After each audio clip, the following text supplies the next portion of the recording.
सुन के रोवे महतारी, बेटा के मरला सुन के रोवे महतारी। कलब कलब के माता रोवे सुन ले अंतर्यामी। जिया दे भोला बेटा नमो, जिया दे भोला बेटा नमो।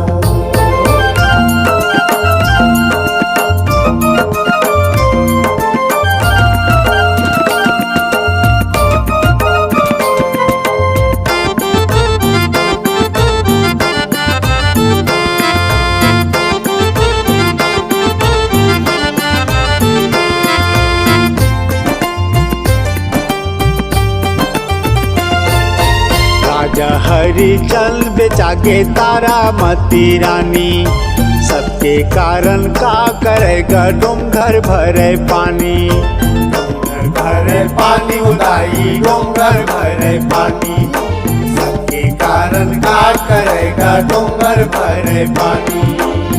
भोला पार्वती आवे मरघट के दुआरी, भोला पार्वती आवे मरघट के दुआरी।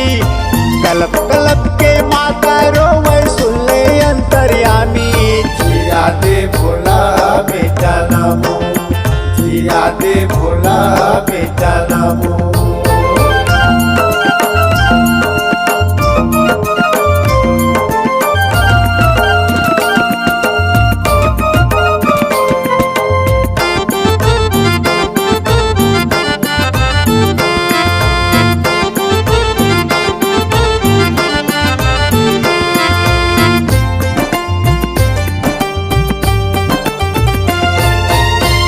टोरेला रोहित जावे राजा के फुलवारी।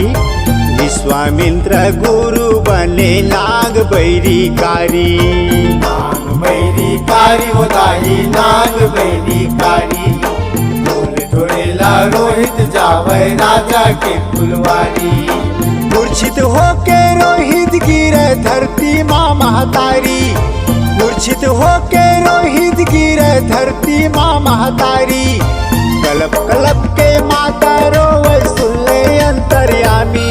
जिया दे भोला बेटा नमो, जिया दे भोला बेटा नमो।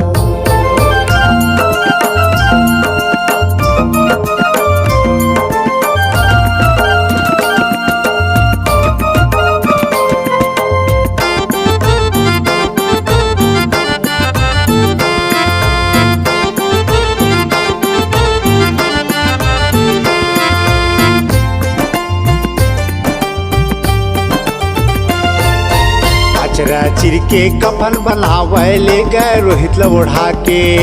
रोहित ला दफनावे उतारा पैसा ला मढ़ा के। पैसा ला मढ़ा के, तारा पैसा ला मढ़ा के। हरिश्चंद राजा का है पैसा ला मढ़ा के। फट जाती धरती है समाई जाते दाई। फट जाती धरती है समाई जाते दाई। ऐसे कई के माता रोवे सुन ले अंतर्यामी। जिया दे भोला बेटा नमो, जिया दे भोला बेटा नमो। जिया दे भोला बेटा नमो, जिया दे भोला बेटा नमो। जिया दे भोला